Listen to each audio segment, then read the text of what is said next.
Federico, no te veo. Ahí está. Se está conectando, ahí voy.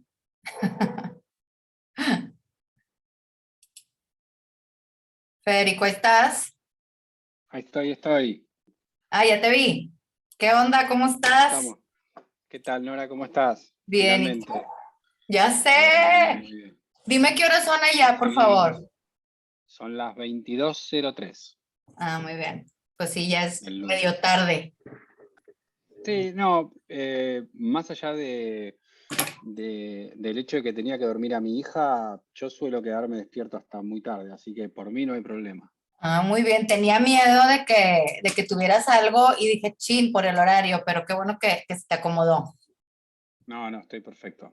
Estoy Qué bueno. perfecto. Oye, bueno, pues antes que nada, muchísimas gracias por aceptar. Ya habíamos discutido tu libro y ahorita en los 10 minutos que estuvimos que no te habías conectado, seguíamos discutiéndolo porque nos dejaste con muchas dudas, Fede. Me parece bien, es la idea, es la idea. Pero bueno, muchas gracias por aceptar el Zoom. Espectacular el libro. Ahí te tenemos varias preguntas, pero bueno, déjame platicarte tantito de nosotras, de nosotros, porque también hay Bueno, hombres. Bueno, pues esto surgió con la pandemia, entonces llevamos pues como 1 año, 8 meses discutiendo libros, juntándonos, platicando y pues ya se hizo una comunidad, ya nos hicimos amigos todos y pues qué ha bueno, qué estado, bueno. sí, ha sido, ajá, algo muy bueno de la pandemia. La verdad es que siempre decimos eso, que ha sido algo muy bueno que salió de la pandemia, aparte de poder platicar así con autores, porque fuera a lo mejor de una feria o algo que podríamos ver o una entrevista grabada, pues es muy difícil convivir así, entonces ha sido de verdad maravilloso. Totalmente. Además, esto tiene la ventaja de que se puede hacer inmediatamente después de que el club termina la lectura, lo cual es mucho mejor, porque si no uno se olvida el libro, la verdad. Claro, y lo trae súper fresco, o sea, lo traemos fresco. Súper Es más, fresco. hay algunos que hace 10 minutos dijeron de que lo acabo de terminar, entonces lo trae Sí, súper fresco. lo tienen más fresco ellos que yo, seguramente. Seguro, seguro. Sí. Pero bueno, vamos a, ahí no se han metido todos, pero los voy a ir metiendo y vamos a empezar para que no se haga tan tarde allá con la diferencia de horarios. Bueno, como le hacemos por lo general es, me mandan las preguntas, yo las tengo aquí acomodaditas más o menos por tema y al final, si te late, podemos hacer como unos 15 minutos de preguntas personales para que te vayan preguntando los del Zoom, ¿va? Bueno, me parece perfecto. Bueno, ahí va, espérame un segundo. Ahí está.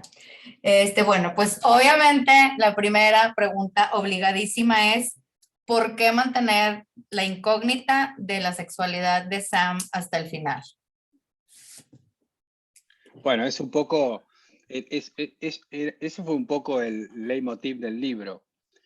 Yo en mis otras novelas suelo no conocer el final. Perdón que me voy a...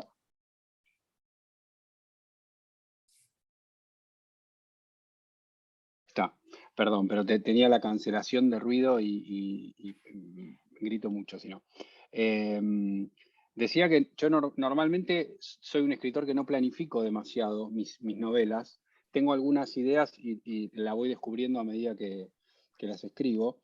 Sin embargo, en El pantano de las mariposas, obviamente eso no fue así. Y la realidad es que ese desafío de tratar de contar la historia sin develar la sexualidad del personaje fue justamente lo que me llevó a escribir el libro. Cuando se me ocurrió la idea, la verdad que no sabía si era posible hacerlo, escribir una novela extensa ocultando el género del personaje, y tuve que hacer varias pruebas de escribir. Me di cuenta rápidamente que escribirlo en tercera persona era prácticamente imposible, por eso me decanté por usar la primera persona. Y aún así había un montón de escollos y la verdad que mi miedo era que en el afán de esconder esta información vital, la prosa se notara acartonada, un poco ficticia de alguna forma. Y entonces, pero bueno, era algo que tenía que cuidar página a página. tengo muchísimos ejemplos de situaciones que durante la escritura me encontraba que tenía que sortear. Me acuerdo uno particular que fue cuando Sam y Billy están hablando después de que Billy se encuentra con Miranda en la mansión. Y claro, Sam está claramente celosa de la situación. Y Billy se da cuenta, y entonces lo que Billy naturalmente le iba a preguntar era a Sam si estaba celosa. Esa era lo que yo quería, Transmitir. el diálogo que yo quería generar. Billy le pregunta con toda franqueza si está celosa, pero claro, esa pregunta develaba el género. Entonces tenía que recurrir a formas de decir lo que quería de otra manera. En este caso, si sentía celos, por ejemplo, no sé cómo finalmente lo resolví, pero era constantemente tener que encontrar problemas de ese tipo. Entonces, por un lado era un desafío literario, pero por otro lado también, y es un poco el mensaje de la novela, es la presunción, ¿no? Por parte del lector. Y la metáfora del pantano y de cómo a veces tenemos que alejarnos para poder ser quien verdaderamente queremos ser, ¿no? Entonces esa es la alegoría del libro, es esa, y me pareció un mensaje lindo para transmitir. Voy a hacer una aclaración, yo hablo mucho, es un defecto que tengo, así que voy a tratar de... Sí, No, no te contengas, no te contengas. Aquí no nos vamos a expláyate quedar todo hasta lo las que 5 de la quieras. mañana. No importa porque acá son 3 horas menos, entonces sí te aguantamos el ritmo. No, no te creas, yo soy de dormir bien temprano. Si a mí me hubieran puesto el Zoom a las 10 de la noche, probablemente lo hubiera cancelado, Fede, pero qué bueno que tú no. No, yo estoy fresco. Muy bien. Oye, pues bueno, justo eso que estabas diciendo ahorita de lo de la presunción es una de las preguntas que hicimos aquí. Te la voy a leer toda, aunque está un poco extensa, pero dice, desde que comenzamos la lectura hasta el final, asumimos, pues, o sea, la presunción de que Sam era un niño. Después, al final, pues claro que, o sea, yo volví a leer el libro, entonces empezamos a ver como las señales y todo eso. Pero ¿crees que esto sea como un reflejo de los prejuicios que tenemos en la sociedad? Porque nos decimos, y es lo que platicamos, fue uno de los temas que platicamos en el Zoom, porque decíamos, pues nos presumimos como de ser muy abiertos y de las relaciones, y, o sea, y el género, y, o sea, que es irrelevante, y a fin de cuentas te das cuenta, pues que no, porque ni siquiera se nos ocurrió. Creo que hubo 2, 3 de los 100 que somos que dijeron, yo sí pensé, yo también, pero el resto, nada. O sea, fue solo una presunción, como tú dices. Entonces, ¿crees que estemos mal como sociedad? Bueno, yo digo un poco jocosamente a veces que ojalá este libro en un futuro no tenga ninguna relevancia desde ese punto de vista, porque cuando aparezca un personaje, uno naturalmente se pregunte el género, si es que no es algo que está revelado, sin asumir nada. Lo digo un poco jocosamente porque la realidad es que tampoco hay que caernos demasiado severamente por hacer esa presunción. La verdad que es una presunción casi estadística, digamos. Supongamos que si hay un personaje enamorado de una mujer, bueno, lo más probable es que sea un hombre. Entonces, digo, tampoco es que uno está presumiendo algo descabellado. De todas formas, y para responder puntualmente cómo creo que estamos como sociedad, me parece que ya el solo hecho de aceptar el final de este libro, desde mi punto de vista ya es un avance.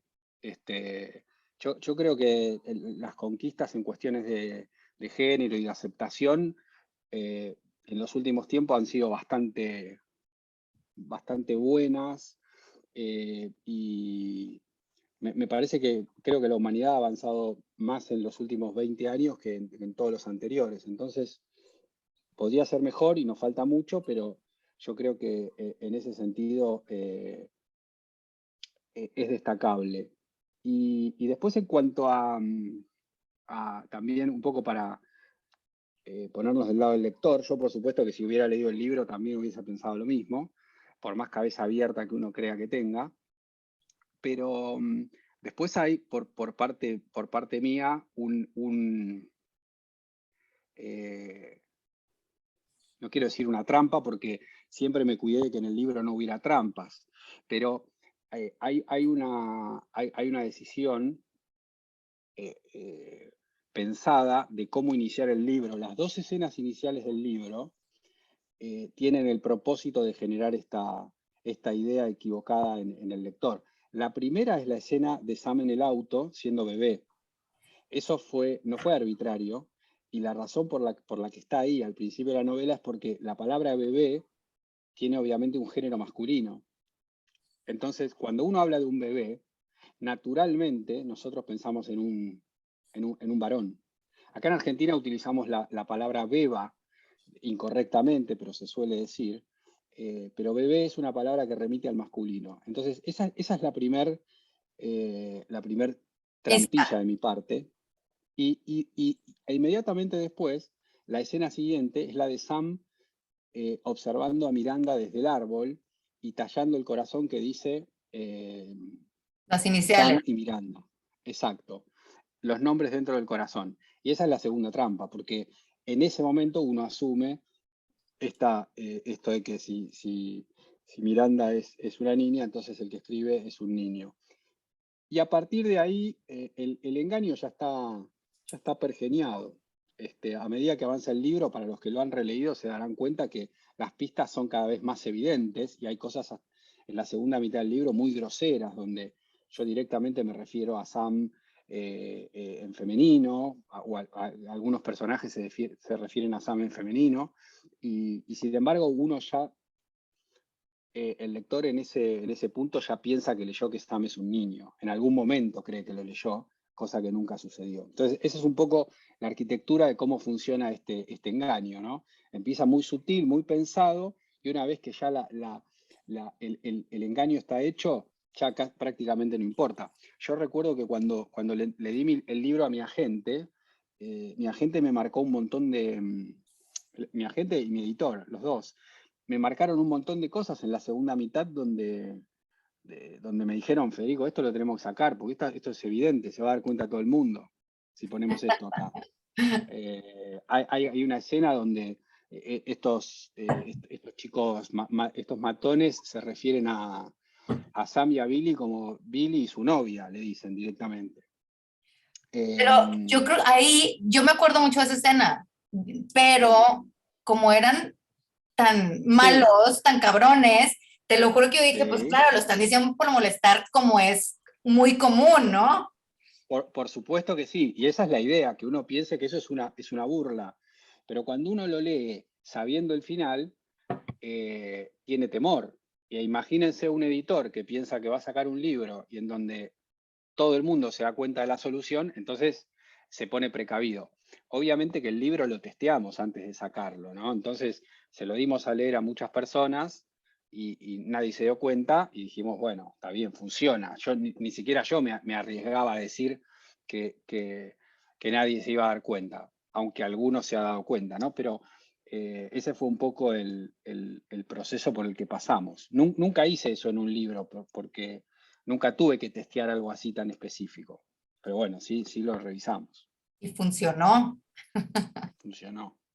Oye, pero, o sea, ¿fue como experimento o fue porque se te ocurrió random? O sea, como No, experimento no. de ver si la gente de verdad lee poniendo atención. Yo lo terminé de leer y de verdad también lo discutimos aquí, fue como, nos sentimos malos lectores de, no puede ser que no nos dimos cuenta. Sí. Yo recuerdo, por ejemplo, en la versión inicial que yo escribí, yo tenía la idea fija de que quería que se revelara la verdad en la última palabra. Quería llevar las cosas al extremo de que en la última palabra se dijera que, no recuerdo cómo era la frase, pero Sam decía, que la frase igual está en el libro, que lo que había sucedido le había formado como persona, creo que decía, y como mujer, y terminaba el libro. Entonces, en la última palabra se revelaba que era una mujer. Pero era tan abrupto el final que no generaba el efecto deseado, porque nada, quizás uno en la última palabra se distrae o piensa que es una metáfora que no entiende del todo, y entonces por eso escribí ese epílogo que es un poco más extenso, donde empiezan a aparecer estas pistas de género y estas palabras que lo van descolocando a uno hasta que en el último párrafo se aclara un poco. Pero eso fue porque si no el shock era demasiado fuerte. Como quiera fue fuerte, ¿eh? O sea, lo leímos y yo, Claro, se equivocaron. O sea, lo primero que pensé claro, fue, se equivocaron. Y luego lo volví a leer y yo, claro. ah, no. Y lo volví a leer. O sea, todos estábamos así de dándole vueltas porque sí te entiendo que a lo mejor sí ponerlo como la última palabra, o sea, no te Mm. explota la cabeza. No funcionaba, no funcionaba.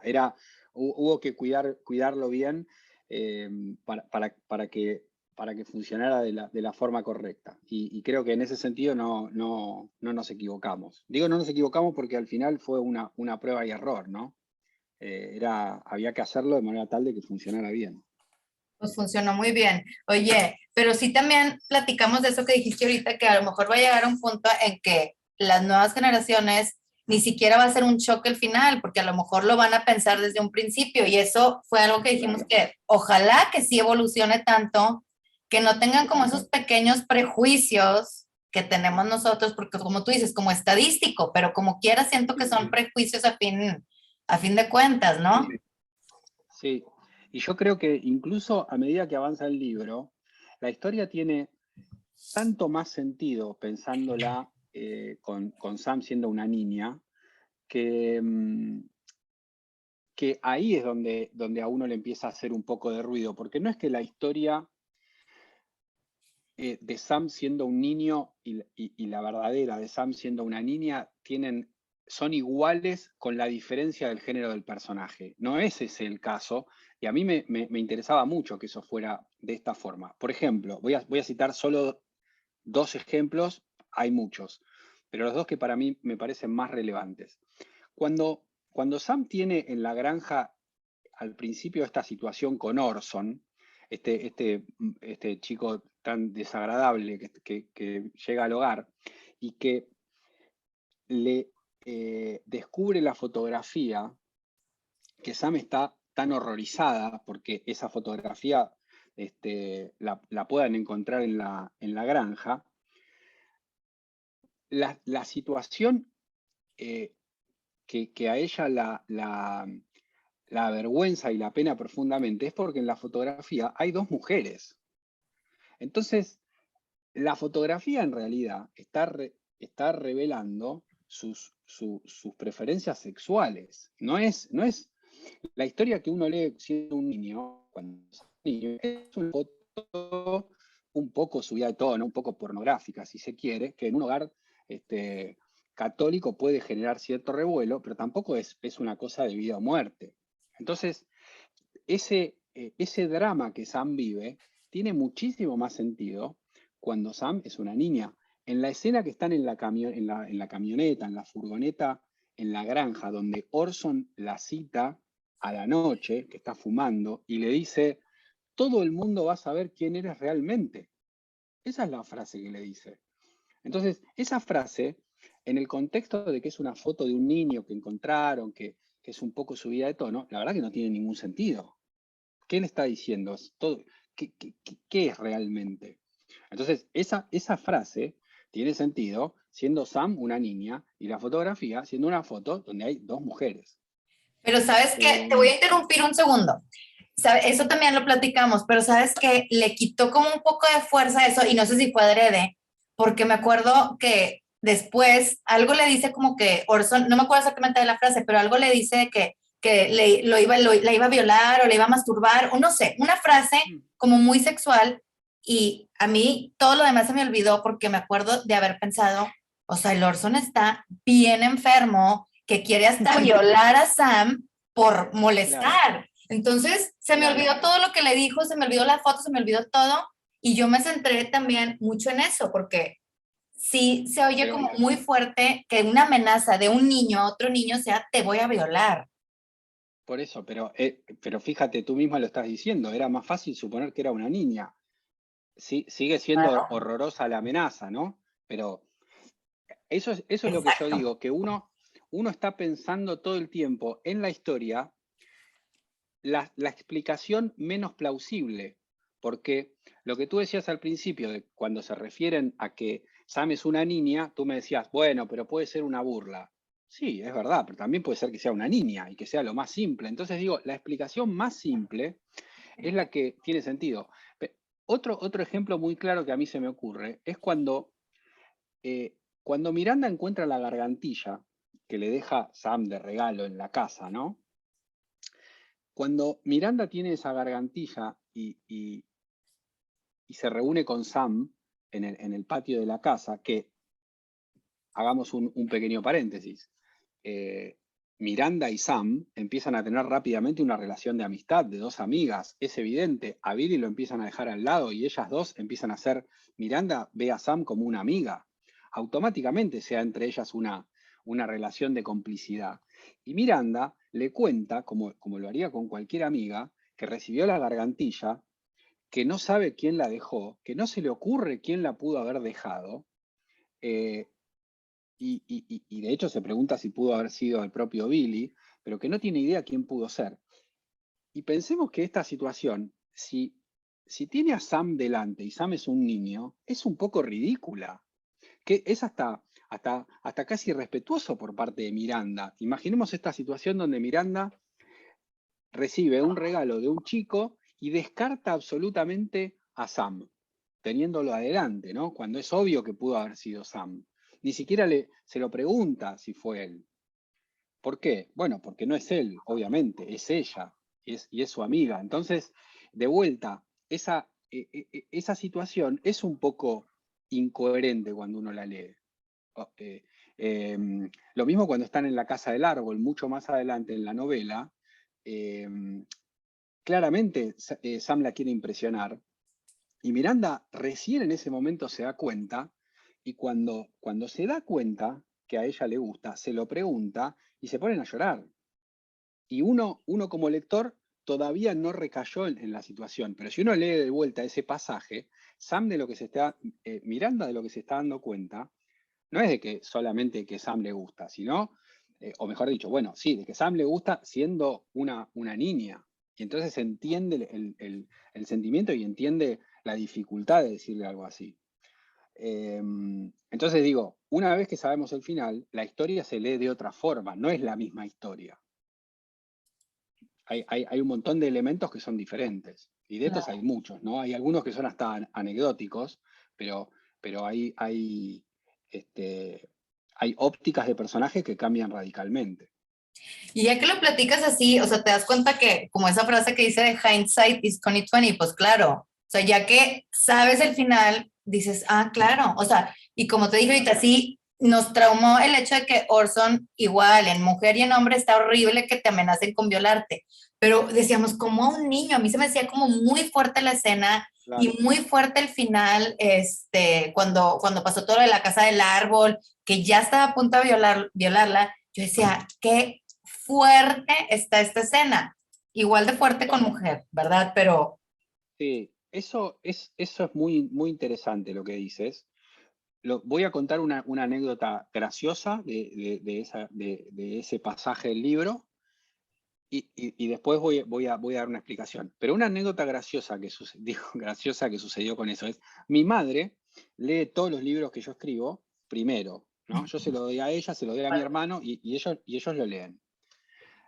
Y la verdad que yo sabía que esa escena, cuando mi madre la leyera, uno no puede dejar de pensarlo.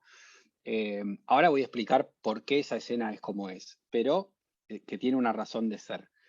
Pero cuando lo lee mi madre, obviamente me llama por teléfono, apenas termina, yo sabía que iba a suceder, hablamos del libro, muy lindo el libro, esto, que lo otro, pero, y obviamente me dijo esa escena que no podía ser, que era muy dura, que como tal, bueno. ¿Qué le expliqué a mi madre y cuál es mi justificación por la cual esa escena tenía que ser una escena realmente dura? Más allá de que la versión que está en el libro es una versión un poco suavizada, así que imagínense lo que era la original. Básicamente sucede lo mismo, pero hay algunos pasajes más cortos. Pero la razón por la que esa escena tenía que ser una escena fuerte y una escena impactante en el lector está dicha al final del libro por la propia Sam.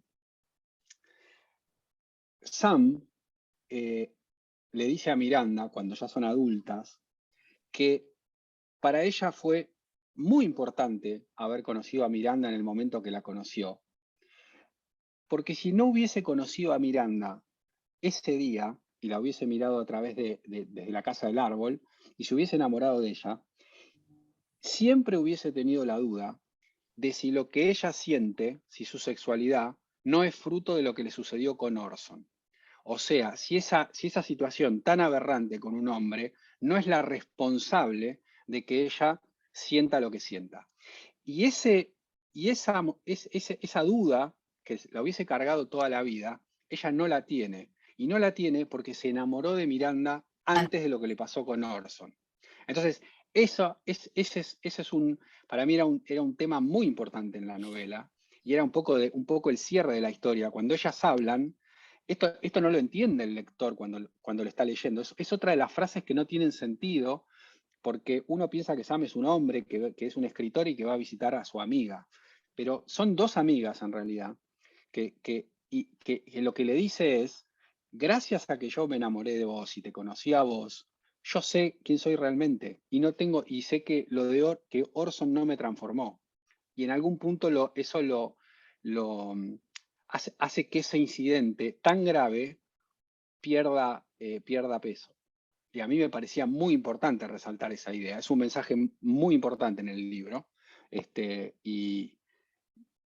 Y por eso tenía que ser un hecho traumático. Y para transmitir ese trauma en el lector, para hacerlo, la verdad que no queda otra que hacerlo impactante de En alguna forma. gráfico, Entonces, claro. exactamente. Entonces, eso tiene que dejar una marca. Así como hubiera dejado una marca en Sam, tiene que dejar una marca en el lector. Y para dejar esa marca, la verdad que hay que cruzar ciertos Límites. límites. Sí. De todas formas, entiendo y me apena un poco que El Pantano es un libro que por momentos es juvenil, que sería muy interesante para que lo lean los jóvenes. Y la verdad que esa escena entiendo que para alguien de 12, 13, 14 años no es apropiada. Entonces, eso me genera un poco de conflicto, ¿no? Que a mí a veces me dicen, no sé, alguien de 14 años que quiere leer el libro y yo la verdad que no se lo recomiendo a alguien de esa edad. Me parece que es para más grandes. Pero solo por esas escenas, yo creo que, no sé, yo a lo mejor si mi hijo lo quisiera leer, tiene 13, sí lo dejaría leerlo, porque sí es una escena muy fuerte, pero siento que todo lo demás que te deja, pues pesa Sí, más. a mí sí, yo pienso lo mismo. A mí lo que me pasaría, yo cuando tenía 12 o 13 años leía cosas mucho peores, porque leía libros de terror, El Exorcista, no sé, he leído cosas, pero mis padres no sabían. Entonces, yo creo que sí, trataría de no enterarme, pero bueno, Ay, pero yo también leía cosas que no debía desde muy no chiquita y pues mis debías. papás no sabían y pues no pasa Claro, nada y ahí estamos más o claro. menos normales, Fede, más o menos. Sí, sí, sí, sí. Por eso, si uno no se entera, está bien. Oye, pero ¿sabes qué? Qué padre que explicas eso. Justo era una de las preguntas, de una de las preguntas más adelante, que si no se había hecho lesbiana por lo que había pasado con Orson. Entonces ya te adelantaste y Claro. nos contestaste. La verdad es que yo no lo había pensado. Creo que fue Erika la que lo puso, y es una pregunta como muy incisiva porque no, eso ni siquiera lo discutimos porque no lo pensé. Entonces, qué padre que lo No, pensaste de esa manera. sí, yo soy de los que piensa que la sexualidad no se decide en el sentido de que uno lo puede cambiar como si fuera un switch, que dice hoy es esto y mañana es lo otro, o algo me lo va a cambiar. Creo que es algo que viene con nosotros y que eh, eh, el ejercicio que yo hice para el personaje de Sam, eh, siendo yo heterosexual, es recordar mis primeros sentimientos hacia chicas cuando yo era un niño y lo más atrás que me pude ir fue en el colegio primario, en la escuela primaria, cuando tenía 5 o 6 años. Cómo me empezaba a sentir con alguna chica que me gustaba. Y era algo tan natural y tan poco, tan poco Pensado. razonado Exacto. en ese momento, que lo único que tuve que hacer es pensar, ¿y qué hubiese pasado si fuese a la inversa? Así de sencillo. O sea, lo mismo que sentía por una compañerita, lo hubiese empezado a sentir por un compañerito. Seguramente me hubiesen aparecido un montón de conflictos con todo lo que es o lo que era en ese momento todavía más fuerte, la cultura de nene con nena y nena con nene, ¿no? Que esto de la cabeza abierta que decíamos, pero el sentimiento en sí fue muy, es un Natural, niño, yo era natural. muy natural, o sea, no puedo encontrar nada en ese momento que no sea inocente, ¿no? Muy bien, qué padre. Te voy a platicar una teoría que hubo aquí, Lorena, te estoy... para que veas qué tanto le dimos vueltas a este tema. Lorena, ni modo, ahí estás, y aparte te tengo aquí enfrente.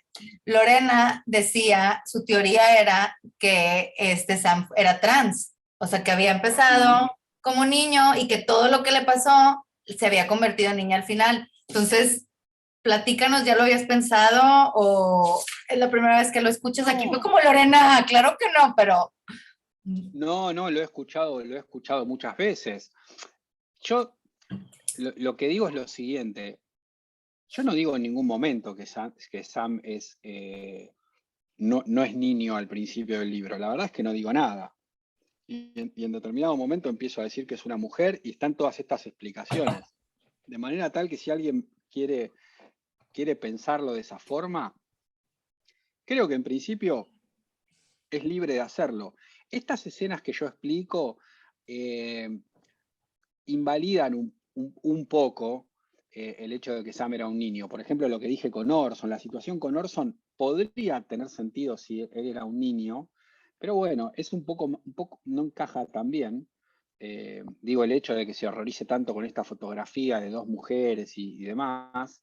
Y estas explicaciones que digo al final tampoco tienen tanto sentido, ¿no? Donde Sam haga tanto hincapié en que en lo que sentía antes y después de Orson. Pero son teorías válidas. Yo creo que lo que reflejan es lo arraigados que somos a la concepción que tenemos en el libro. Porque nosotros empezamos a leer un libro y nos formamos un determinado set de ideas, y después vamos con esas ideas hacia adelante y vamos torciendo la realidad para acomodarlo a esa Sí, a la idea que nos dimos al principio, claro. a la idea que tenemos. La realidad es, de vuelta, yendo a lo estadísticamente más probable, es que yo no digo nada del personaje, nunca, en cuanto al sexo, o sea, al género. Recién lo revelo al final. Entonces, lo más lógico es suponer que ese es el género de todo el libro, ¿no? Pero bueno, hay gente que piensa muy outside the box y piensa que era trans. Muy bien. Es totalmente válido. Pero ver, Lore, no fueron las únicas. No. Decíamos de que qué les pasa, pero bueno, qué bueno que más gente ya te ha preguntado. Esta dice, ¿cuánto tiempo te tardas en crear a cada personaje? ¿Qué tanto tiempo le dedicas a decidir su pasado, su presente, su futuro? O sea, ¿cómo construyes los personajes? No, yo no, la verdad es que no hago una construcción previa demasiado extensa de los personajes, ni menos del pasado. Tengo ideas muy vagas de los personajes cuando empiezo y los voy descubriendo a medida que avanzo. En general escribo de esa forma. Es una forma, en los escritores hay dos escuelas muy diferenciadas: los que planifican y los que tienen una idea de la novela muy clara y simplemente después la escriben, y los que se lanzan en cuanto tienen una idea y con la intuición ven a dónde les lleva el libro. Yo soy de estos últimos, Y la verdad que cuando escribo tengo que hacer mucha reescritura, tengo que volver atrás, porque los personajes van cambiando, por ahí aparecen personajes nuevos. Si en el medio del libro decido que el personaje tiene que cambiar alguna cualidad y me parece correcto, la cambio y después vuelvo atrás y corrijo. Entonces es muy plástico mi forma de escribir. A veces tengo amigos o mi madre que decía recién, o mi hermano, que quieren leer algún trabajo mío mientras lo estoy escribiendo, y la verdad que es imposible. Ahora estoy escribiendo un libro, por ejemplo, que casi lo estoy terminando, y si yo me muero y alguien lo agarra, no lo va a entender. Porque yo lo voy cambiando a medida que avanzo. Entonces yo ya sé que en la primera escritura tengo que cambiar determinadas cosas porque me di cuenta que no tenían sentido o por lo que sea, y me es más fácil seguir escribiendo que volver atrás y retocar estas cosas para no perder el hilo. Entonces voy tomando nota de todo lo que tengo que cambiar, todo lo que tengo que escribir de vuelta, todo lo que tengo que sacar, y en la primera reescritura hago un trabajo muy fino. Pero eso es más o menos mi metodología, y aplica para los personajes también, los voy descubriendo a medida que avanzo. Me he dado cuenta que a medida que pasan los libros hay ciertos personajes que aparecen recurrentemente, tipos de personajes. Por ejemplo, siempre suele haber un personaje muy cerebral, y esto me di cuenta mucho después. Había escrito 5 o 6 libros y un poco con la ayuda de gente que me lo ha hecho notar, me doy cuenta que siempre está este personaje muy cerebral. En El pantano es Billy. Siempre está el personaje sensible, en este caso es Sam, muy marcados en este caso. Y esas dos tipologías se suelen repetir, y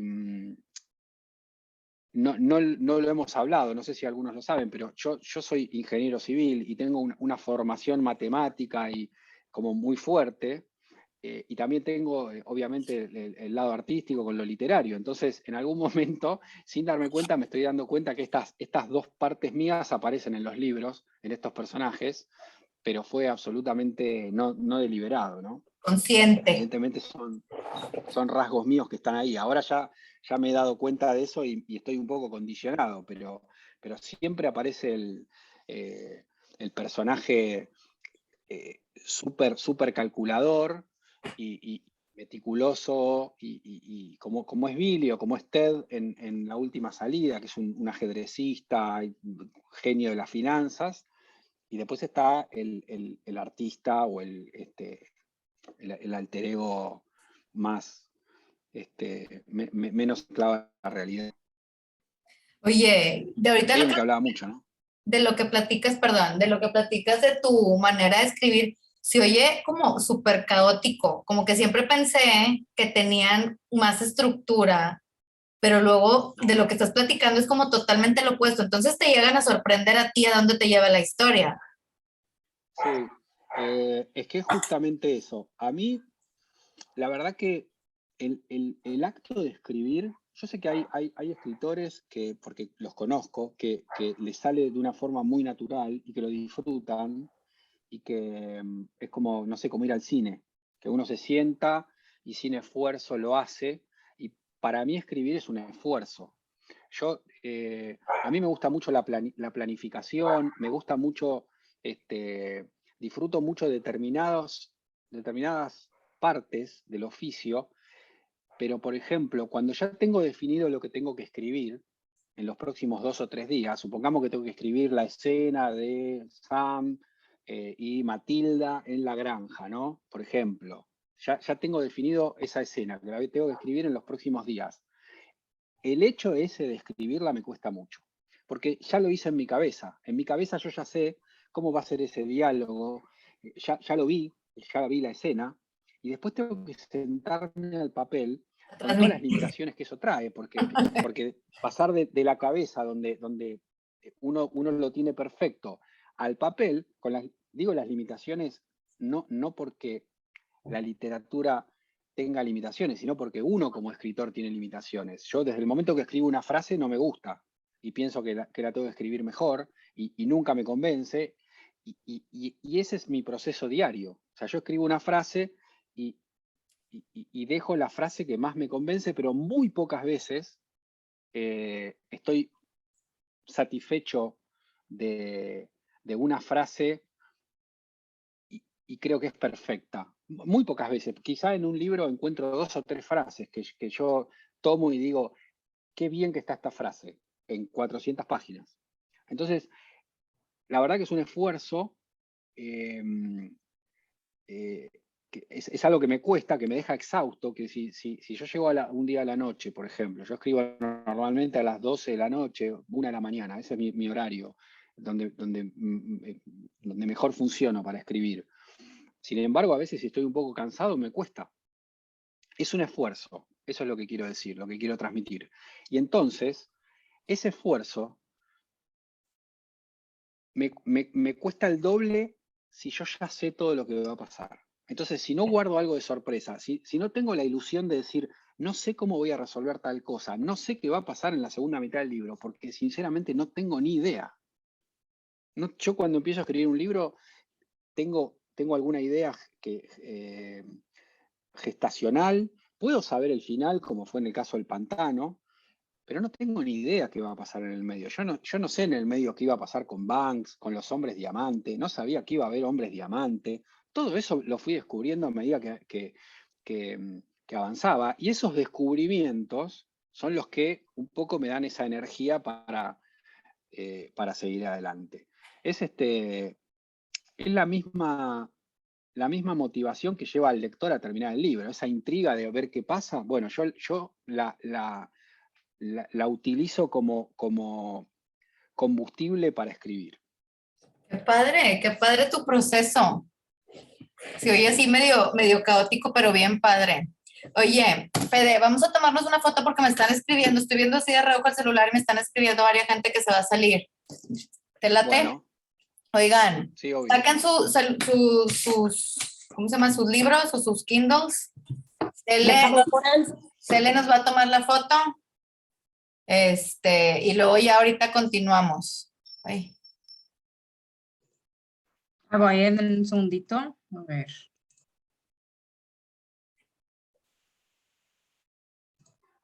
Aguántame, se me está trabando tantito, ¿eh? Sí.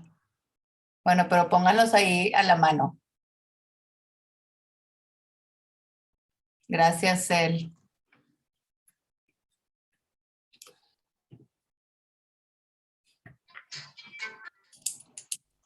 ¿Sabes qué? No lo quieres tomar tú,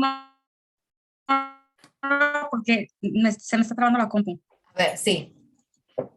Espérame. A ver, pongan sus libros, ahí voy.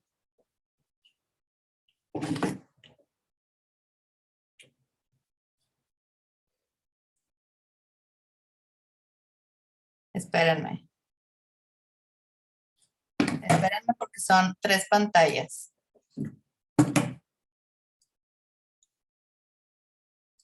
Ahí voy. No lo quiten.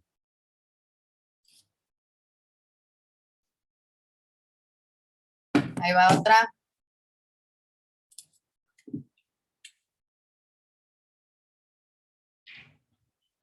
Listo. Thank you. Gracias, Cel. Ahorita te las mando. Ya, perdón, Fede, es que se iba a ir la gente y para que salga todo el mundo en la foto. No, sí, esa después las compartimos. Sí, te la paso. Me encantan esas fotos. Sí, ahorita te la paso, Selene. Siempre la parte las acomoda bien padre. Perfecto.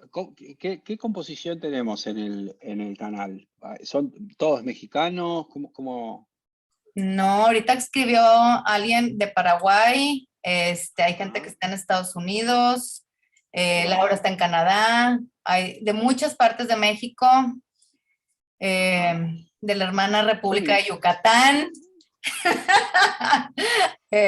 Yo no sé si lo saben o lo han leído por ahí, pero yo viví en México 4 años por trabajo. Padre. Sí, tuve del 2004 al 2008 trabajando allí y y ahí en el 2008 fue cuando conseguí publicar mi primer libro, y entonces me fui y me regresé a Argentina y me dediqué por un tiempo solo a escribir. Me puse al día, pero sí estuve en México. ¿Y te gustó? Adoro México. Sí, sí, yo estoy enamorado de México. Sí. He vuelto muchas veces. Yo viví principalmente en el DF, en la colonia Roma, pero por trabajo me tocó ir a Guadalajara, me tocó ir a León, fui a Mérida, conocí bastantes lugares. Y cuando tengo oportunidad de viajar y puedo abrir el pasaje en México, lo abro. Y me quedo 1 o 2 días y recorro los lugares donde yo caminaba, ahí el Parque México, donde salía a caminar. Me encanta. Qué O padre. sea, sí, sí, además Cuando, hacía vida local, ¿no? Nada de turista. Yo comía tacos en la calle, todo. Me encantaba. cuando vuelvas a venir y pases por México, nos avisas y nos juntamos todos para la Bueno, foto en la vida real. espero sea pronto. Ojalá que sí. Maldita, maldita nueva cepa ¿cómo se Sí. llama? Del COVID, que ya no sabemos qué va a pasar otra vez. Pero bueno, qué padre que viviste en México, mexicano de corazón, adoptado. Sí, sí. Bueno, ahorita que sacaste el tema de los hombres diamante, los extraterrestres, a ver, quedaron como millones de dudas de este tema. La verdad es que a mí me encantó porque a mí me encanta ese tema de los extraterrestres, pero mucho mujer, o sea, lo empezaron a leer y de que ya no me está gustando, ya no lo quiero leer porque salen Sí, extraterrestres. Entonces, sí fue como sí. espérense, o sea, es como parte de la historia. Entonces, por favor, acláranos eso que nos tienes intrigados a todos. No, bueno, ahí hay muchas cosas para decir. Primero, el tema de los extraterrestres en los 80, para todo aquel que en los 80 tenía una cierta edad, yo era grande, tenía 14, 15, no sé, en los 80. Bueno, soy del Espérame. 75, así que Ah, eso te en iba el a preguntar. Pareces 85... de 20. Sí. No, yo tengo 46 años. Soy del año 75. Así que en el 85 tenía 10 años y la verdad que en esa época estaba muy en boga el fenómeno OVNI, como las cámaras fotográficas o las filmadoras eran, la verdad que no estaban al alcance de todos. Aparecían todo el tiempo filmaciones de ovnis que siempre se veían mal, de lejos, y siempre había algún experto en ovnis. Acá en Argentina había uno que se llamaba, ahora falleció, pero llamaba Fabio Serpa, que era una especie de investigador como Banks en la novela, que era el referente del fenómeno ovnis. O sea, no era ningún científico ni nada, era un hombre que se dedicaba a eso. Y en todos los países había alguno que siempre aparecía en la televisión hablando de ovnis. Tuvo la autopsia del extraterrestre. O sea, estaba muy en boga en los 80 el fenómeno ovni. Entonces, Claro. esa es la primera cosa que hay que decir. Esa novela ambientada hoy con los ovnis tratados de esa forma no tendría tanto sentido, pero en los 80 no nos olvidemos, incluso desde el lado de lo que era el cine, o sea, estuvo ET, Encuentros Cercanos. Los extraterrestres estaban presentes de otra forma. Entonces, eso en cuanto a lo pertinente del tema, por ser esta una novela ambientada en los 80. Pero después la otra cosa, y es lo que a mí realmente me gusta, es que la historia de los extraterrestres tiene también esta doble lectura, ¿no? La pregunta que todo el mundo se hace al final es, ¿pero los extraterrestres existen o no existen? O sea, los extraterrestres se llevaron a la madre de Sam, la abducieron y Miranda los ve de vez en cuando, como dice Banks, o en realidad los extraterrestres no existen y la madre de Sam se cayó al río y el tío de Billy la enterró en esa tumba y en realidad Miranda ve estos seres porque tiene esta esquizofrenia y eso es todo, ¿no? ¿Cuál de las dos explicaciones es la correcta? La verdad que no hay algo taxativo en el libro que diga es esto o lo otro. Están los elementos puestos arriba de la mesa para que uno pueda pensar de una forma o de otra, tal como eran la visión de los extraterrestres en ese momento, donde la verdad no hubo nunca nada concluyente de nada y donde estaban los que creían y los que no creían. Entonces, mira, Sam, al final del libro, lo que dice cuando va a visitar la tumba de su mamá es: yo elijo creer que está enterrada acá. En algún punto, eso es lo importante. Creer lo que más nos sirve a nosotros creer. Es un poco, lo podemos extrapolar a la religión o a otro tipo de creencias, donde uno dice, si es una creencia que la verdad que no daña a nadie y te sirve para determinada cosa, y bueno, la verdad, es algo muy personal. Y esa es un poco la idea de los extraterrestres. ¿Existen o no existen? Y no importa si existen o no existen. ¿Te sirven que existan o no te sirven? Y podés elegir cualquiera de las dos posturas. Para mí, en un libro donde existe una doble lectura entre Sam niño y Sam niña, me parecía muy importante hacer un paralelismo con los extraterrestres. Extraterrestres sí o extraterrestres no. No importa. Esa es un poco mi... en algún Zoom que he hecho o en alguna cruce con lectores me han preguntado, me han puesto la espada contra la espada y la pared y me has dicho, bueno, pero si tienes que elegir, ¿existen o no existen? Y yo digo existen, para mí. Pero es una... Es que Es, es más una expresión... Es somos de más una los expresión de 80, deseo. claro que sí creemos en los Sí, ovnis. a mí me parece más divertido que existan, por eso. Me parecería como mejor, pero la verdad que es irrelevante. Mientras no vengan. A lo mejor ya están aquí.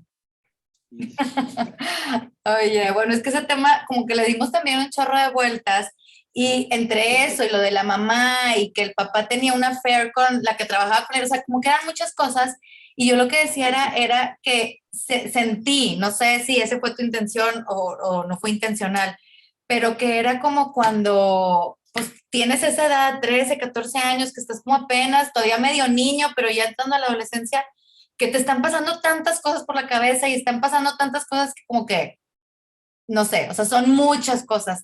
Eso, así sentí el libro como si lo estuviera contando de verdad alguien de esa edad que nos hiciera como, te enfocas tantito acá y luego en otra cosa y luego en otro tema y luego pierdes la atención. Entonces, no sé si eso fue intencional, o sea, fue parte de como platicar desde el punto de vista de una persona de 13 o no.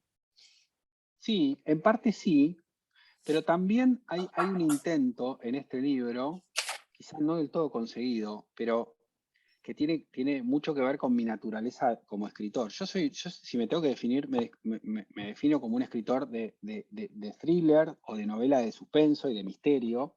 Eso es lo que a mí me gusta. O sea, en mis dos novelas siguientes, tanto en La Última Salida como en Amnesia, la verdad que son novelas específicamente de género de suspenso, donde hay una trama y donde hay un misterio y uno quiere saber qué pasa. Esa es mi naturaleza.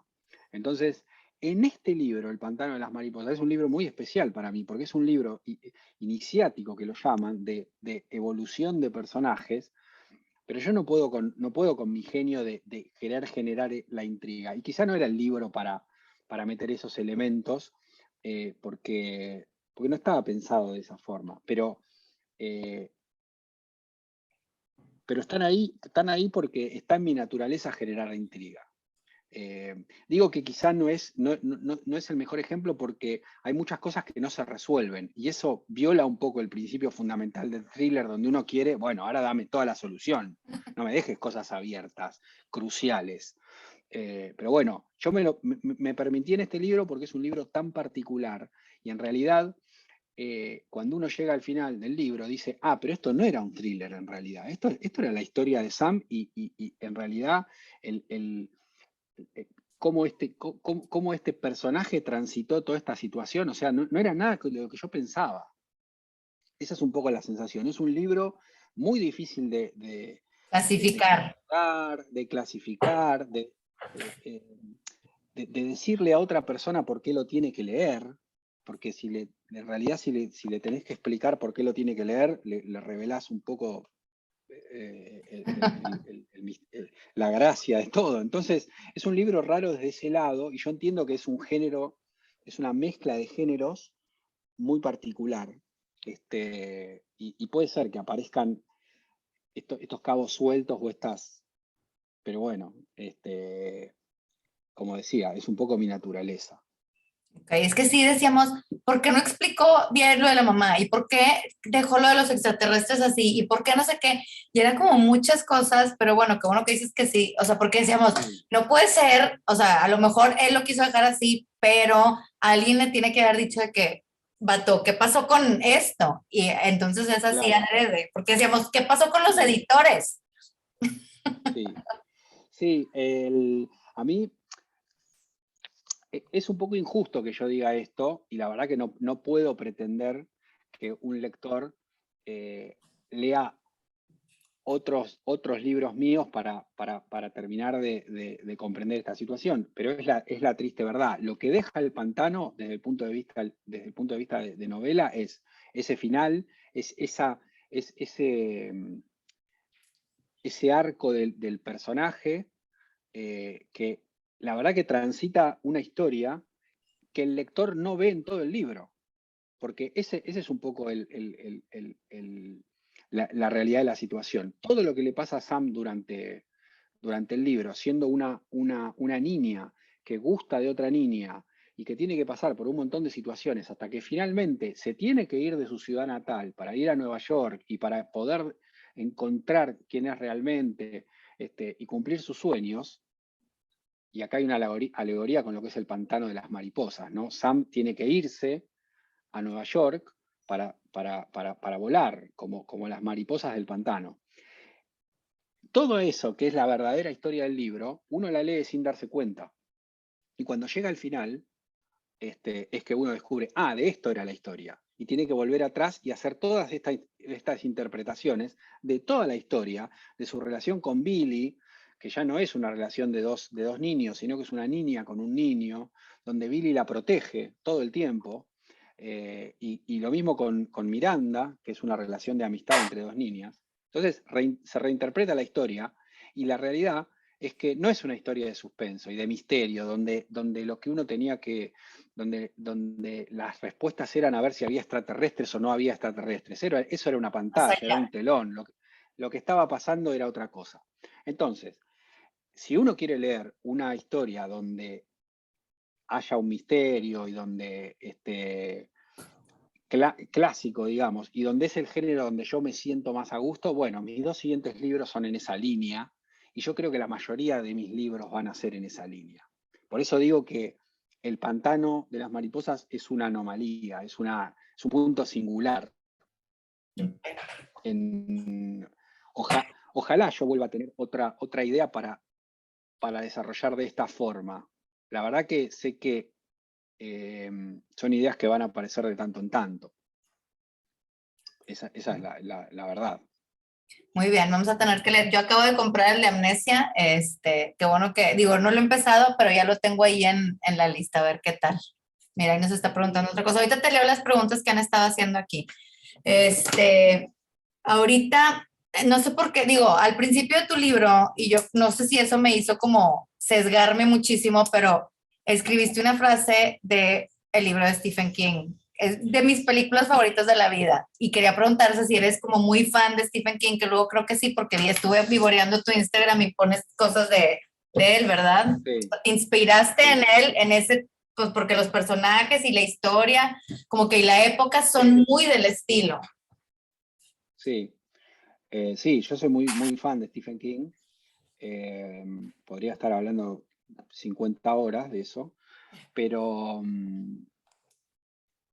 Stephen King es un autor que a mí me enseñó mucho, y una de las cosas que me enseñó es esta manera de escribir que tú has calificado de caótica, y que lo es, pero digamos de no saber hacia dónde te lleva la historia. La verdad que él escribió un libro fabuloso que se llama Mientras escribo, en donde habla del oficio de escribir.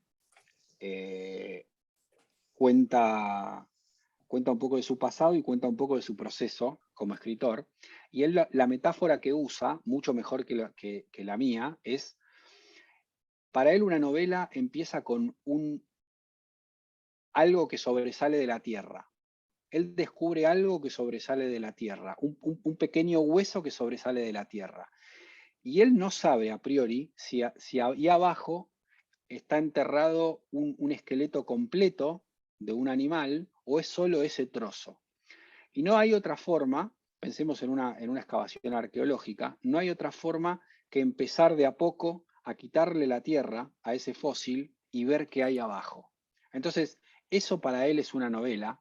Y cuando yo leí eso, entendí, esto es lo que yo siento. O sea, a mí me dio tanta validación eso, porque yo escribo de esa forma. Para mí, por ejemplo, pensemos en Amnesia, Nora, que es el libro que tú vas a leer.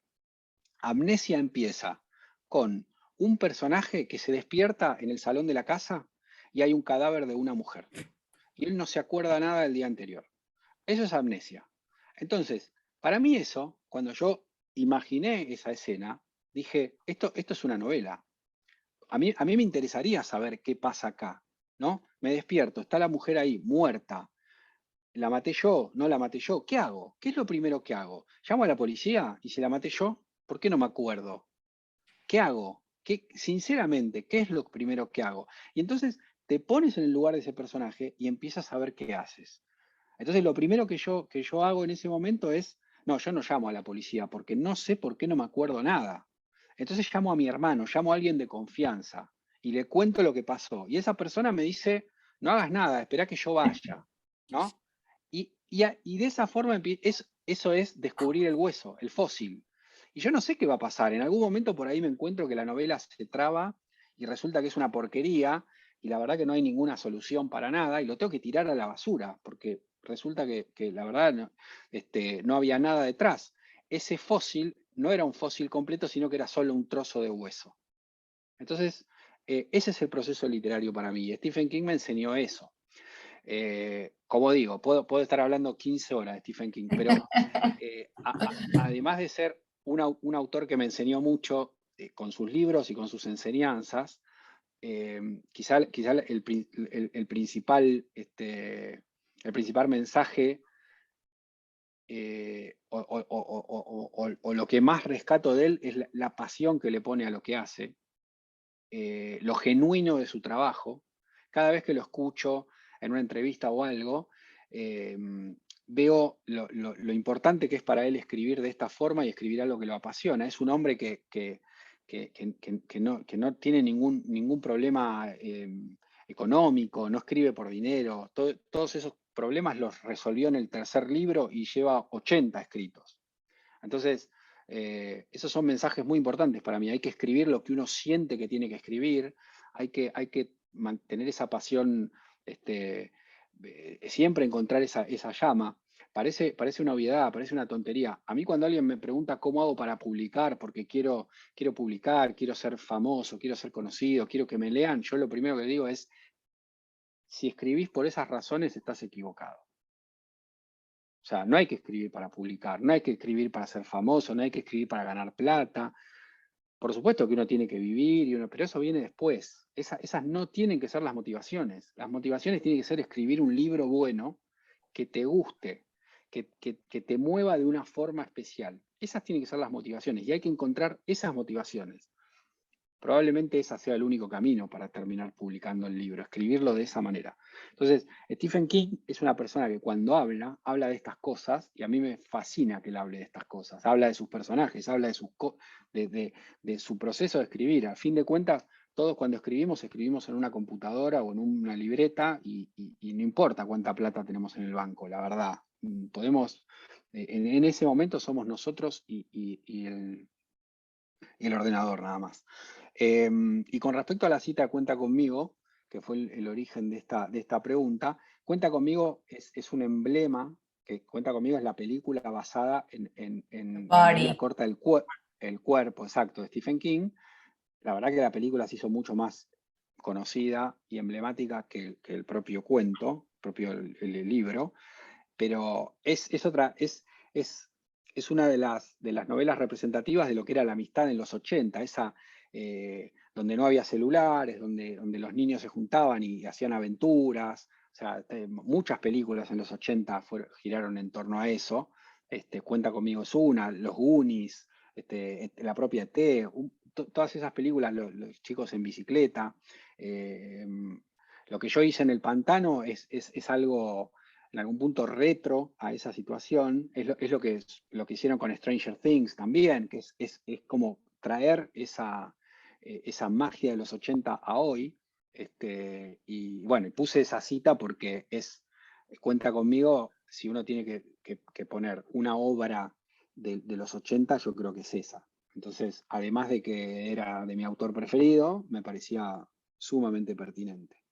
Qué padre escuchar todo como este backstory tuyo de como tu amor a Stephen King, porque sí, este libro, a lo mejor, te digo, este es el primero, estoy por leer el otro, aquí lo tengo, hasta me gustó mucho la portada, está espectacular la portada del de Amnesia, pero sí, o sea, si lo hiciste, o sea, no sé si lo hiciste con esa intención, pero es como un gran homenaje y lo platicamos, de hecho estoy viendo aquí en pantalla a Lola, y con Lola fue como que la que también lo captó, es como revives los 80s, yo también crecí en los 80s y revives eso de te ibas todo el día y regresabas en la noche y tus papás ni sabían dónde estabas. O sea, revivió, a mí eso me hizo sentir tu libro. O sea, me hizo sentir como esa libertad que, pues, que me iba con mis primos y pues andabas explorando y tus papás no sabían qué estabas haciendo, ni con quién andabas, ni, o sea, ni nada, no sabían nada de ti hasta que llegabas en la noche. Entonces, a mí esa nostalgia la sentí muchísimo en la relación de ellos, en que se iban a hacer su casa y la mamá ni sabía. Entonces esa nostalgia la transmitiste de manera espectacular, así como yo no he leído obviamente todos los libros de Stephen King, pero los que más me gustan de él, lo transmitiste, haz de cuenta, sí, me encantó. Qué padre. Bueno, eso es un excelente elogio para mí porque sí, Stephen King tiene muchas historias en los 80, pero con la diferencia de que él las escribió en los 80, porque It, por ejemplo, que es su obra emblemática, la escribió en 1986, entonces era esa época.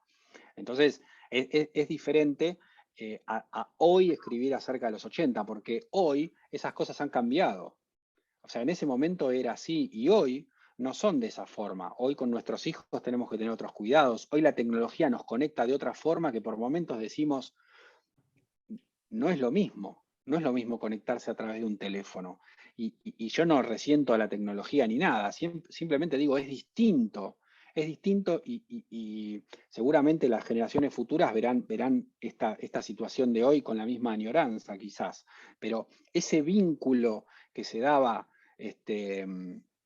face to face, digamos, donde no existía la posibilidad de estar arreglando todo el tiempo los planes los tenías que acordar el día anterior cuando veías a la persona, porque después no podías comunicarte, tenía que ser así, o lo que sucede en la novela varias veces, que Billy o Sam van al bosque y están esperando que el otro llegue y no tienen forma de saber si va a venir o no va a venir, no había mensaje de texto, no había nada. Entonces, eso fueron los 80, esos paseos en bicicleta, las pandillas, bueno, es eso, y sí, mi idea fue transmitirlo en el libro, y es algo que me gusta tanto que seguramente volveré a hacer en algún otro momento. Qué padre, porque sí es muy nostálgica esa parte de, hay muchos millennials aquí, pero hay muchos que sí, o sea, somos como más o menos así de los 80s, 90s, y es muy nostálgica esa manera de cómo lo escribiste y la relación y todo lo que estás platicando. Voy a hacer una última pregunta y luego ya, oigan, si quieren vayan levantando las manos antes de que se nos duerma Federico. Tendría que, 15 minutos tendría que irme. Bueno, siempre preguntamos que qué están leyendo ahorita y qué recomendaciones o cuáles son tus libros favoritos, aparte de Stephen King, que ya sabemos, pero algunos libros que hayan sido así como tus favoritos o que te hayan marcado. Sí, de Stephen King Sí, Stephen King he leído todos. Tampoco es un autor que nadie conozca, así que es como que a la hora de recomendarlo no tiene mucho sentido. La verdad que a mí me gusta mucho el género policial, pero estrictamente policial, no con policías, quiero decir, ¿no? Con detectives, ese tipo de novelas me gusta mucho. Recomiendo a Michael Connelly, como me parece el mejor en el género. Ese es un autor que recomiendo mucho, que por ahí hay gente que no lo conoce. De autores modernos, me gusta mucho Paul Penn, el autor español. Tampoco es así tan conocido. Me gusta muchísimo lo que escribe. Y así que me hayan impactado mucho últimamente. Me gustó mucho El hombre de Tiza, por ejemplo. Muchísimo me gustó El hombre de Tiza.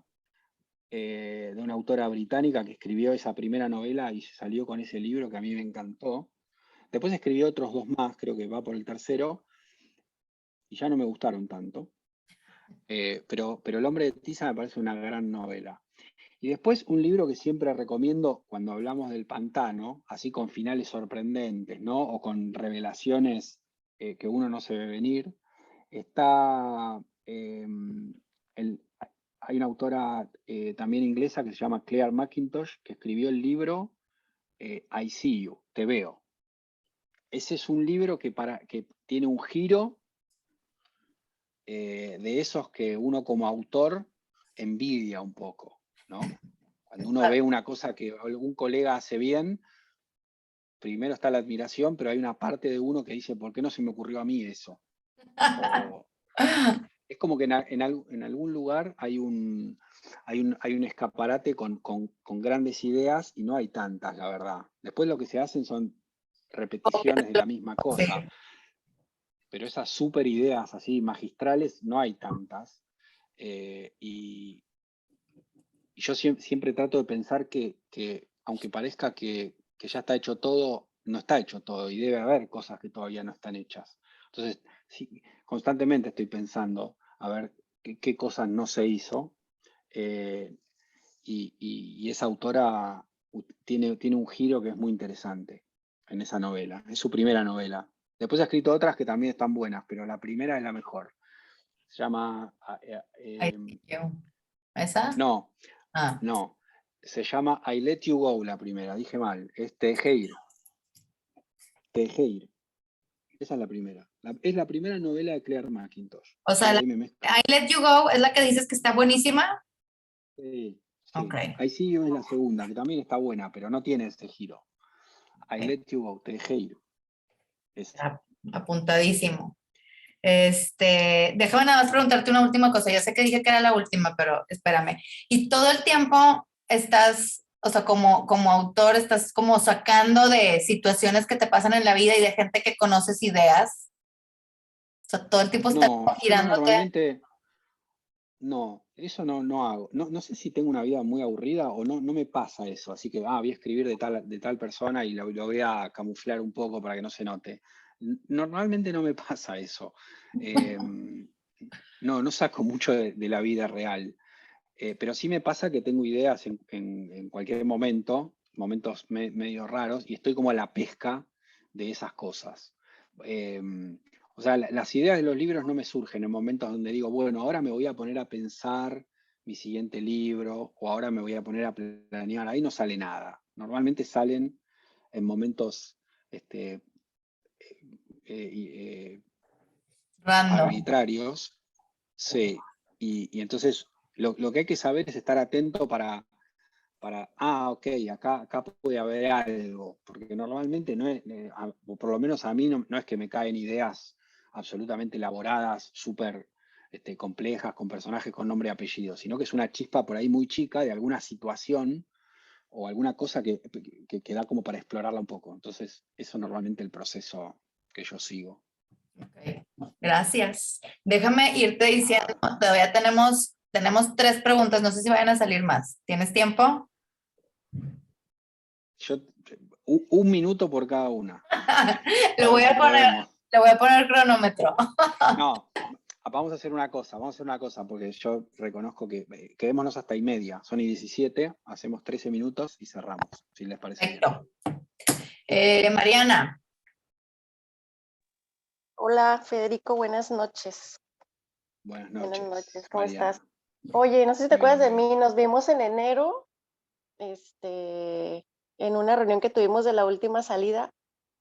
Ah, puede Y ser, sí. sí, ¿te acuerdas que te contacté y, con mi club de lectura? Y Ah, sí, ajá, y yo soy de sí, Tijuana, sí. México. Y sí, también era ya bien tarde, te desvelamos. Sí, normalmente los de México son tarde. Y una amiga y yo ya leímos todos tus libros, todos, ya los leímos, ya estamos esperando que saques el nuevo. Bien, Y bueno, genial, muchas gracias. sí, somos tus Tú fans. puedes dar fe de lo que digo, que mis otros libros no son como El Pantano, que las cosas cierran un poco más, ¿no? Sí, exacto, se cierran un poco más. Es Ah, que el pantano, exacto, el pantano, como decimos en México, se cuece aparte. O sea, sí, sí, es, sí, es, es sí, sí. diferente. Y yo, pues aparte de felicitarte y de agradecerte el tiempo que te das para tus lectores, yo te quiero preguntar, ahora que ya leí todos tus libros, em, Sí. ¿qué hay de ti, qué pones un poquito de ti en cuál personaje de todos esos libros? ¿Qué hay de Federico en algún personaje que tengas? No sé si en Benjamín, no sé si en Aula, no sé. Es lo que yo te quiero preguntar. Perdón que apagué la cámara un minuto, me voy a mover dentro de mi casa, pero los sigo escuchando. Va. A ver, de paso por ahí nos podemos quedar un poquito más. Bueno, respecto a esa pregunta, yo estoy tentado de decir que ningún personaje tiene nada mío en el sentido de. A ver, perdón, No A ver importa. ahí, ¿no? Ahí estamos. Cambio de background. Sí, ahora estoy en otro lugar.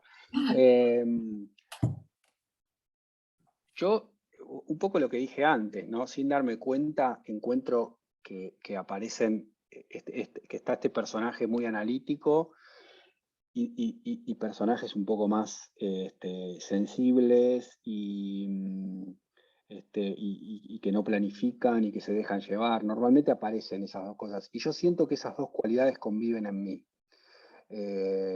Tengo una parte muy analítica, me gustan mucho las matemáticas, los números, me siento muy cómodo ahí. Y después lo literario va por otro lado, es muy de intuición, muy profundo, muy de conectarse con uno. Entonces ahí yo creo que esa es la principal cualidad que aparece en mi libro. O sea, me siento muy cómodo reflejándome en esos personajes. Los encuentro fáciles encuentro muy fácil empatizar con ellos. Y después, lógicamente, están los malos. Siempre hay un malo en la película. Y ahí es donde yo me pongo en la vereda enfrente de ese malo. Me gusta mucho escribir personajes malvados y tratar de entender como su maldad, ¿no? Es un ejercicio muy particular. Pero, pero bueno, en esos personajes no veo nada mío, obviamente. Solo que es de los 80s. Siempre tiene que haber un malo en los 80s. Y son además los malos de los 80 son tan arquetípicos Son que muy villanos. son villanos y muy de manual, con poco Margen. con pocos niveles, digo, no hay una explicación de por qué son malos y era muy así en los 80, estaban muy estereotipados los malos, sobre todo los de la escuela, los niños malos, eran muy obvios como personajes, y yo cuando hago esta alegoría, obviamente hago lo mismo con los malos son muy O sea, no tienen ninguna profundidad ni ningún matiz. Son poco interesantes como personajes. Gracias, Fede. Bere, sigues tú. Hola, buenas noches. Pues maravillosa la charla, Federico. La verdad es que disfruté mucho tanto el libro. 2 veces lo estoy disfrutando porque fui de aquellas que se regresó. Me va a regresar porque esto no me puede haber pasado, ¿no? Con Sam. Pero antes que todo, de verdad, muchísimas gracias. Fue una delicia leer tu libro. Y vamos por más. Ya anoté y ya busqué la última salida y se escucha bastante, bastante bueno. Pero tengo una pregunta de, hablabas de que tus libros tienen esta parte de la intriga, del a ver qué pasó, ¿no? Como Sí. mantenernos intrigados. Pero ¿fue a propósito tantos temas en el pantano? O sea, para distraernos de Sam o para algo, porque de repente quedan en el aire y el más importante, porque además está en la contraportada, es la desaparición de las personas. Entonces yo pensé que iba a ir por ahí. Y entonces al final sí dicen algo, ¿no? O sea, cuando Sam llega y pregunta, dicen, ¿cuántos van? ¿No? O sea, esta vez, ¿cuántos han desaparecido? Entonces yo pensé que ese tema se iba a cerrar y más bien Sí. como que se queda en el aire. O sea, Entonces, esa no es sé. una gran pregunta. Es una gran pregunta. Y yo la verdad es que quizás, quizás me arrepiento un poco de haber puesto ese tema en el libro. Porque la realidad es que Carnival Falls es una ciudad ficticia donde transcurre el pantano que aparece en varios de mis libros, ¿no? Aparece en Amnesia y aparece en Benjamín.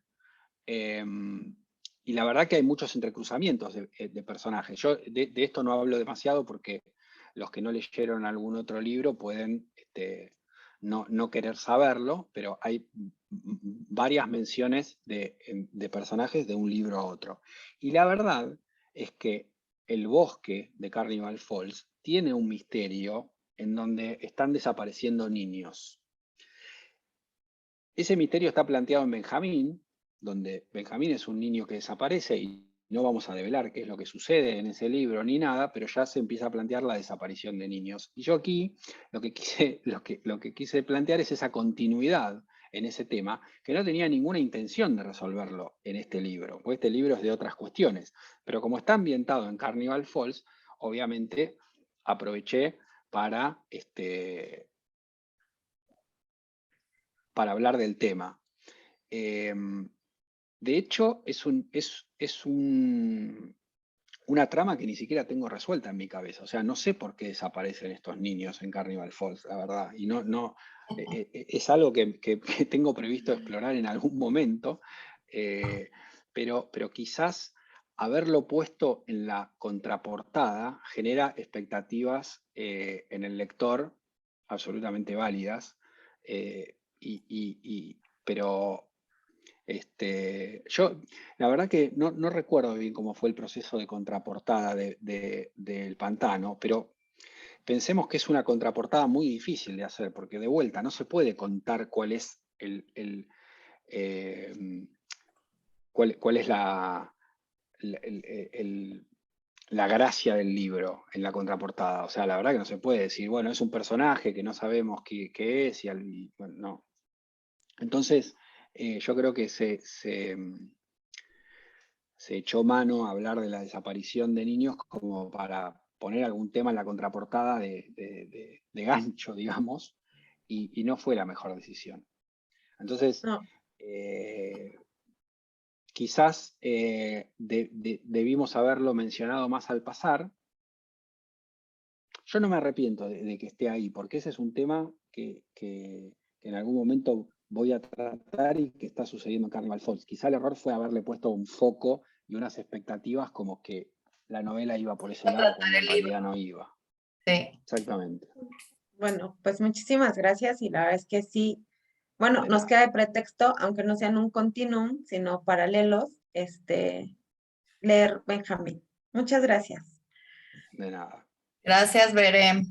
Lore. Hola Federico, buenas noches. Buenas Déjame noches. tratar de ordenar mi pregunta, voy a tratar de ser muy concisa.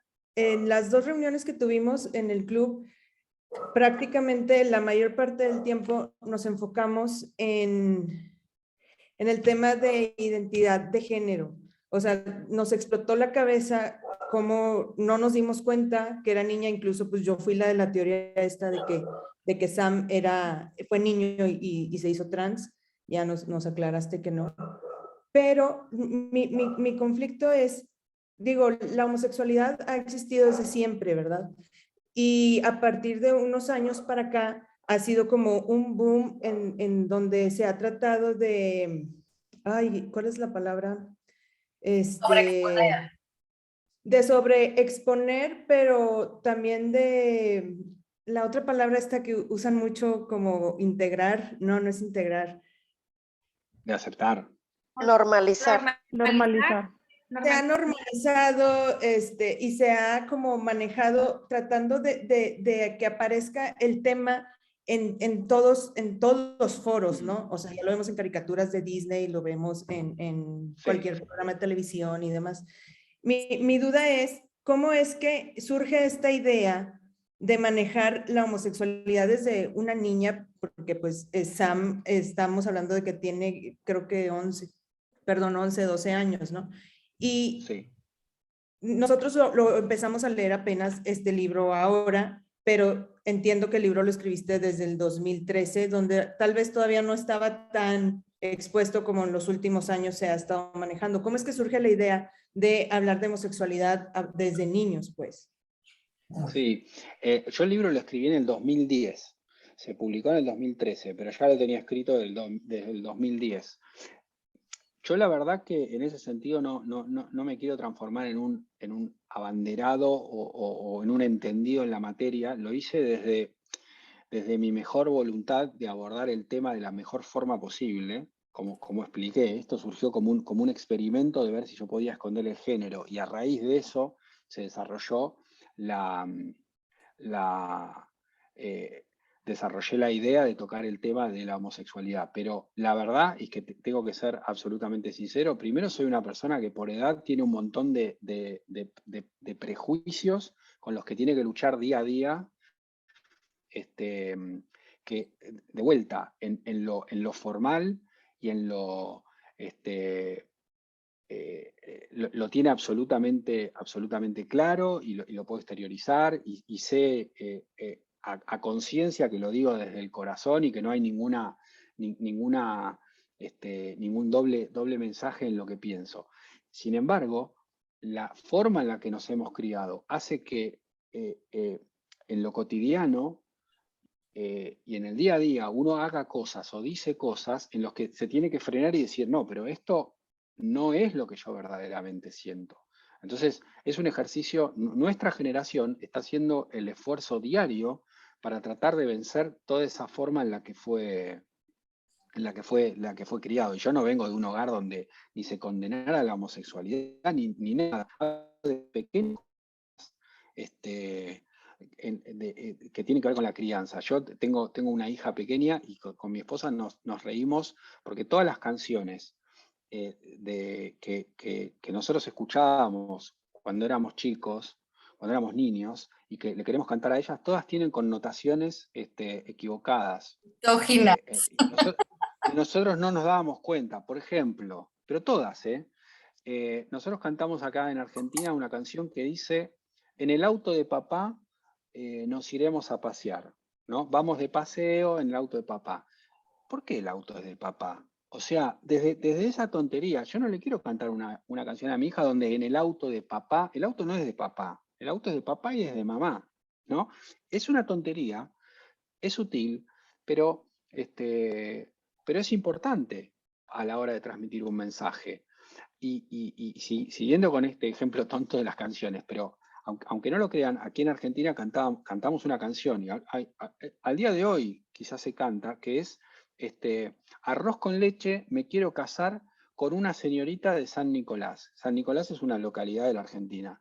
Que sepa coser, que sepa bordar, que sepa abrir la puerta para ir a jugar, ¿no? Entonces, esa es la canción que nosotros cantábamos cuando era chico, que la mujer tenía que saber coser y saber bordar. Y como esas hay miles. O sea, digo, no hay ninguna canción de las que escuchábamos cuando éramos chicos que tenga un mensaje constructivo desde la igualdad o desde...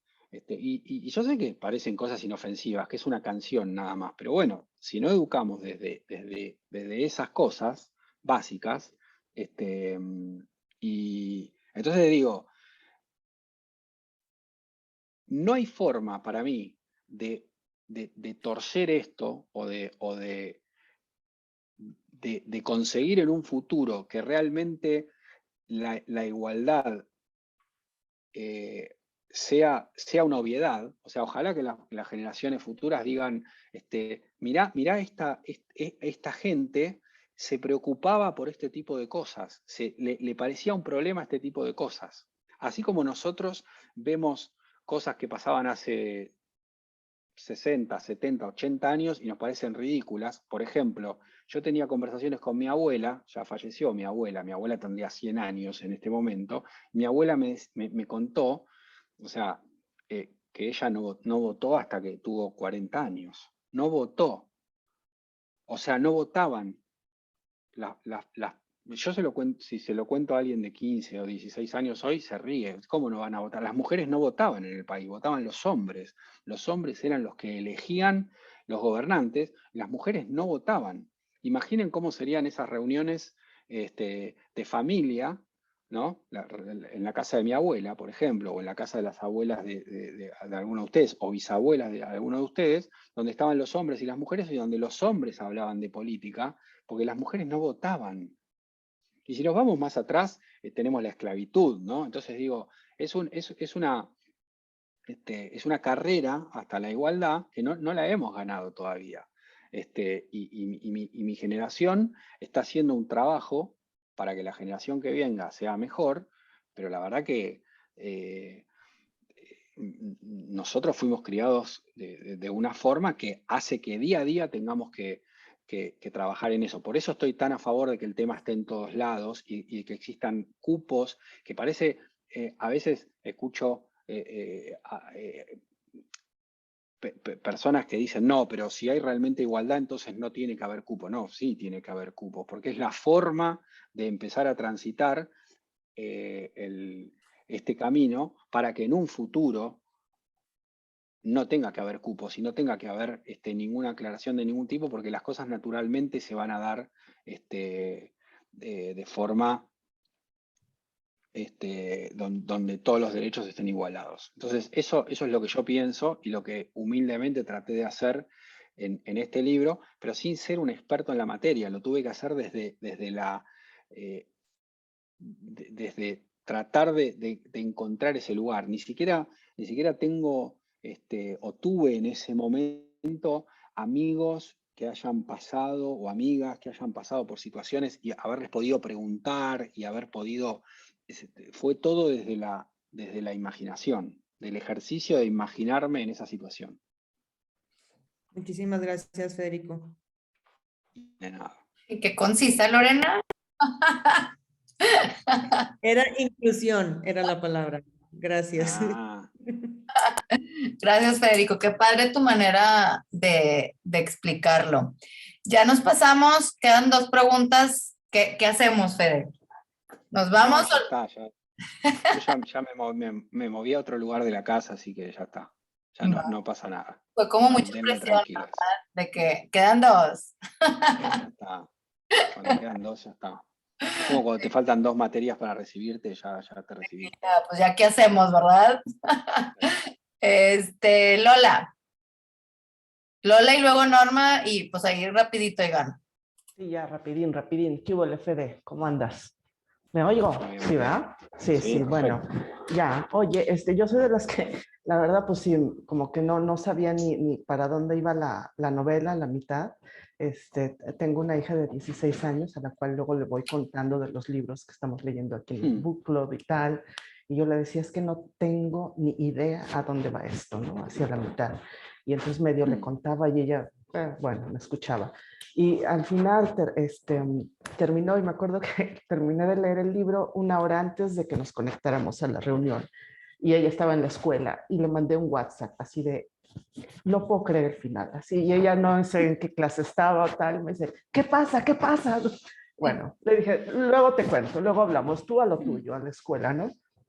Y entonces entré a la reunión y claro, sobre todo con este shock del final.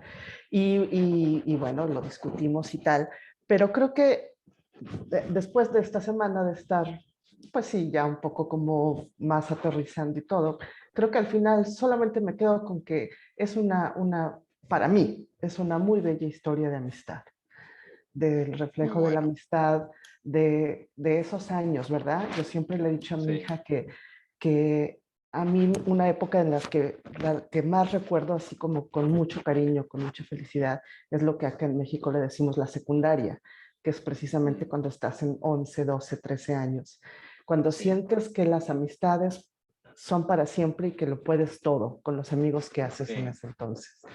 Y ella se lo conté cuando ella iba a entrar a lo que dicen el middle school, que es esto, porque siento que después, antes es uno muy niño, pues cambias de amiguitos quizás como más rápido las frecuencias, y luego en la preparatoria, bueno, los intereses, y en el mismo libro lo dices, ¿no? Eso les pasó a Miranda, a Billy, porque es así.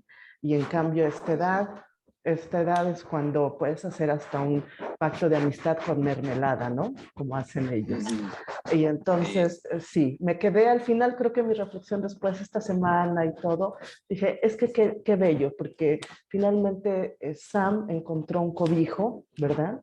En esos dos amigos, y eso, al final eso me pareció bello, ¿no? Más allá de todos los otros temas que sí, al principio no tenía, me hiciste más que pensar en un soundtrack porque yo siempre asocio las historias o con música o con cine, ¿no? Estoy como en estas dos, y esta vez fue más al principio, creo que se lo comenté a Nora, me hiciste pensar mucho en el cortometraje de Guillermo Arriaga, el de Broken Night, si lo conoces, si lo has visto.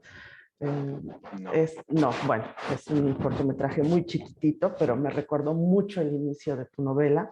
Y bueno, y después inclusive Stand By Me, por supuesto, y esta otra película de Amenábar, la de los otros. No sé, pasé por todo esto, sí, ¿sabes? Sí. Pero bueno, no solo decirte eso, que me quedo como que fue, al final para mí la conclusión es que fue una bella historia que refleja uno de los valores más bellos que tiene el ser humano, que es la amistad, ¿no? Y sí. Es una buena reflexión, porque yo más allá de que está el final y la sorpresa y el giro final, y a mí me motiva mucho escribir libros con finales sorprendentes. Todos mis libros tienen algún final sorprendente. Me encanta esto de que haya un libro que uno termine y quede esta necesidad de querer hablarlo con alguien, de querer entender alguna cosa. En todos mis libros trato de hacer eso, y creo que en mayor o menor medida son así. Siempre, bien es verdad que uno no puede pretender que el único valor de un libro de 400 páginas sea, bueno, el final pasa esto, entonces se resignifica tal o cual cosa, sino que el proceso y el trámite uno lo tiene que disfrutar. Entonces yo siempre tuve la preocupación de que más allá del final, la novela tenía que ser interesante en sí misma. Si yo le sacaba ese final y la novela terminaba una página antes, igual tenía que ser una novela con cierto valor. Obviamente no iba a tener el mismo valor, pero tenía que ser una novela con cierto valor. Entonces es muy interesante que alguien diga, bueno, yo rescato la amistad, a mí me gustó cómo estos tres personajes interactuaban, las cosas que le pasaban, independientemente de la sexualidad que tenían, y eso es una gran reflexión. Ya, y bueno, una pregunta muy rápida, es más como una cuestión técnica. Yo leo en físico, en libro físico, y apenas estoy introduciéndome al electrónico. Nunca he escuchado un audiolibro. El pantano de las mariposas está en audiolibro, es posible porque al ponerle una voz masculina o femenina podría, está hecho un audiolibro o podría hacerse por lo mismo de que para no tener que dar ahí como que Sí, sabes, como que la no, pista, sí, de o todas no, formas, por ser en sí, primera persona, ¿no? No sé. sí, sería raro. Yo sí, creo que no hay audiolibro del pantano, pero si tuviera si fueran a hacer un audiolibro del pantano, lo que sugeriría es que lo leyera una mujer directamente, porque creo que sería peor todavía el engaño. Creo que igualmente uno asumiría que la mujer, que obviamente lee todo el libro, está leyendo al personaje de un hombre. Yo creo que podría hasta funcionar. Nunca lo pensé. Yo soy muy fanático de los audiolibros. Leo, o sea, no sé, creo más del 90% de lo que leo en realidad lo escucho. Me resulta muy cómodo. Además que lo hago en inglés. Así que es mi forma de practicar el idioma. Pero cuando salgo a correr, escucho audiolibro con estos auriculares que tengo acá. O yo, mira, Sí, grande. es una gran cosa. Y además he aprendido a hacerlo en cada minuto que tengo, en el poco tiempo que uno tiene en la vida acelerada de hoy. Yo voy a dormir a mi hija, por ejemplo, y sé que tardo 20, 30 minutos, audiolibro. Voy a lavar los platos, audiolibro. Y es como que le voy sacando así minutos al día. Lamentablemente no tengo tanto tiempo para escribir, para leer a la vieja usanza de tirarme en un sillón y leer, que es lo mejor de la vida, ¿no? Pero también leo de la otra forma. Así que audiolibros sí, me encantan los audiolibros, y del pantano no hay audiolibro. Pero en tu cabeza podría ser quizás una Sí, mujer la podría ser. adecuada. Sí, Ya. para mí sí. Bueno, ok, listo. Y no, nada más decirte que ojalá, ahora que dices que viviste en México, yo soy de Ciudad de México, aunque tengo muchos años de no vivir allá, pero ojalá y te haya inspirado, ¿no? Dices que tu primera novela fue pensada, o más bien que cuando saliste de Ciudad de México, ¿verdad? Sabes que por los Sí. años... Yo en realidad, cuando fui a México en el 2004, yo ya tenía escrita Benjamín. Ya. Yo escribí Benjamín y tuve que salir a trabajar y conseguí este trabajo de un proyecto que era en México y fui y ya tenía Benjamín escrita. Y miento, me faltaba un poquito para terminarla y corregirla. Y eso lo hice en esos 4 años que estuve en México. Ahí muy de a poquito terminé ese libro. Y ahí lo empecé a enviar a agentes y editoriales y conseguí que una me publicara. Ese fue como mi gran, estando en México lo hice. Y bueno, ahí tomé la decisión de regresar a Argentina y esperar la publicación de ese libro, que tardó un tiempo, porque los tiempos literarios, bueno, son así. Entonces yo regresé a Argentina en el 2008, creo, 2004 al 2008, sí. Y en el 2010 se publicó Benjamín recién. Ese fue un poco el proceso.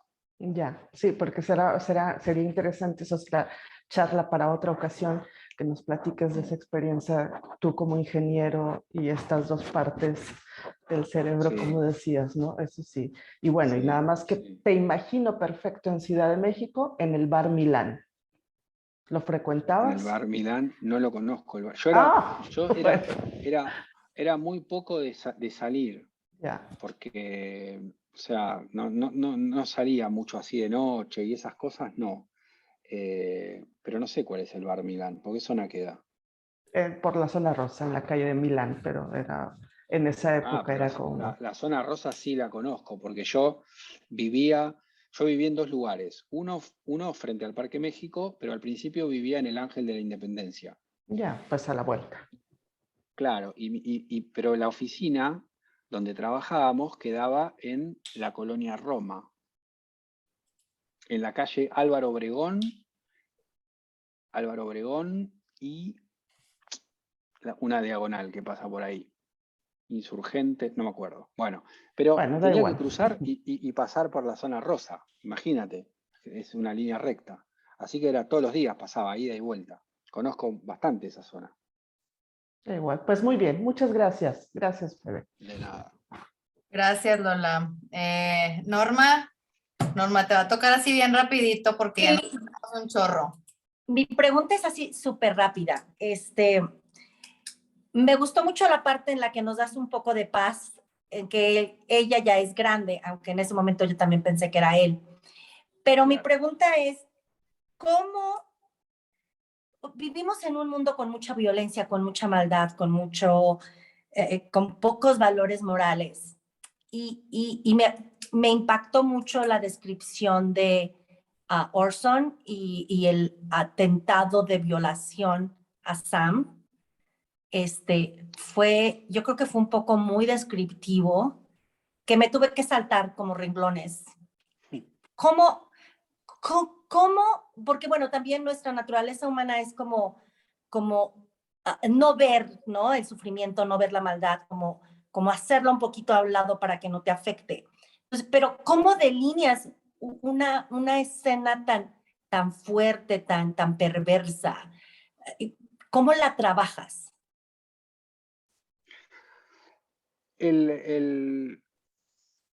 Lo que yo sabía es lo que conté al principio, que tenía que ser de esa forma. Entonces no fue en realidad una decisión de si la voy a escribir de tal manera o de tal otra. Sabía que no tenía elección y que la tenía que escribir de forma que impactara en el lector de la misma forma que había impactado en el personaje. Hay cosas que no se pueden explicar. Yo no puedo decir, no le puedo decir al lector que algo le tiene que impactar de verdad. Entonces, el hecho de que tú estés hablando de esto y que mi madre me haya llamado por teléfono y me dijera que eso no podía ser, que lo tenía que sacar, bueno, esas son cosas que a mí me reafirman lo que hice, porque justamente esa era la reacción que yo quería generar. Entonces, no había otro camino más que hacer una cosa explícita. Lo que yo me propuse en ese momento para escribirla fue escribirla lo más rápido posible. O sea, esas cosas yo de hecho creo que tengo el recuerdo, obviamente, pero yo no he vuelto a leer esa escena desde que la escribí. Entonces, la construcción que he ido haciendo durante todo este tiempo es que sé que es algo fuerte. Obviamente algunas cosas me las acuerdo, pero seguramente ustedes tienen la escena más clara que yo.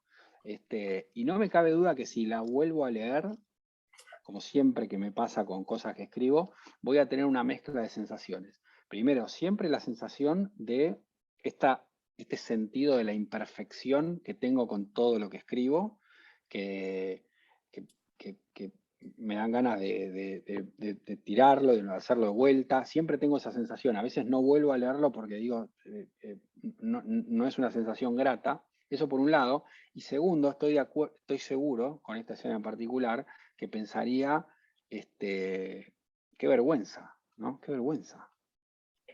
O sea, qué vergüenza que mi madre tenga que leer eso, qué vergüenza que tenga que leer mi esposa. O sea, porque en algún punto siempre está el prejuicio de que si uno escribe determinada cosa, algo de eso hay en uno, ¿no? Eso es una idea con la que los escritores lidiamos a diario. O sea, uno se da cuenta que hay ciertas personas que piensan eso, que si uno puede escribir o describir un personaje malo, entonces tiene que ser malo en algún punto, porque si no, ¿cómo puede ser? ¿Cómo puede ser que se te ocurran esas cosas? Y bueno, uno tiene la tranquilidad de que no es así y que particularmente hablando de Orson, que es uno de los personajes más horribles sobre los que me tocó escribir, la verdad que no hay nada de eso en mí, pero bueno, está en el resto en pensar lo que quiera. Yo creo que los únicos que que a uno lo entienden 100%, son otros colegas que saben cómo es el proceso. No sé, supongo que un actor que hace un proceso similar también lo entendería mucho más fácil, ¿no? Uno se pone en ese lugar y lo interpreta. Pero bueno, nada, eso es un poco cómo surgió esa escena en particular. Mil gracias, Fede. Qué padre que contestaste todas las preguntas, aunque se hizo bien tarde. Muchísimas gracias. Fue una verdadera gozada platicar contigo. Ya tenemos en la lista todos los otros libros que mencionaste, además de los tuyos. Y pues cuando leamos el siguiente, pues nos tienes que prometer otro Zoom, ¿eh? Sí, por supuesto. Yo tengo algún problema con el teléfono, se me está por apagar. No sé si me escuchan. Sí, sí, te escuchamos perfecto. Ya se fue. Me hace que todo, ¿verdad? Pobre, ya de estar muerto. Sí, ya. Bueno, déjenme dejar de grabar. Porque ahí me aparece, no voy a decir tonteras, ¿eh? Me aparece todavía conectado. Contrólense. ¿Nos conoces algo o nos dices al tanteo? Tanteo nada más. ¿Por qué dices eso? Sí, güey, espérense tantito que se salga, porque me aparece todavía conectado, espérense. Voy a tener... ¿Quién estará hablando? ¿En quién estará pensando Nora para decir eso? El Solo león quitó cree su que todo cámara. es de su condición. Tengo a Rox y a Lorena aquí en primera pantalla, güey. O sea, Está pensando en Lore. en estas dos. Ahora sí ya se fue, ¿no? Creo que ya se salió. Checa, Nora. A Sí, ver, ya se fue. sí, ya. Espérense porque no he detenido esto. Ya.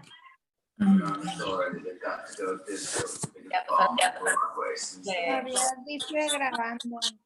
Sigue grabando. Sí. Ay.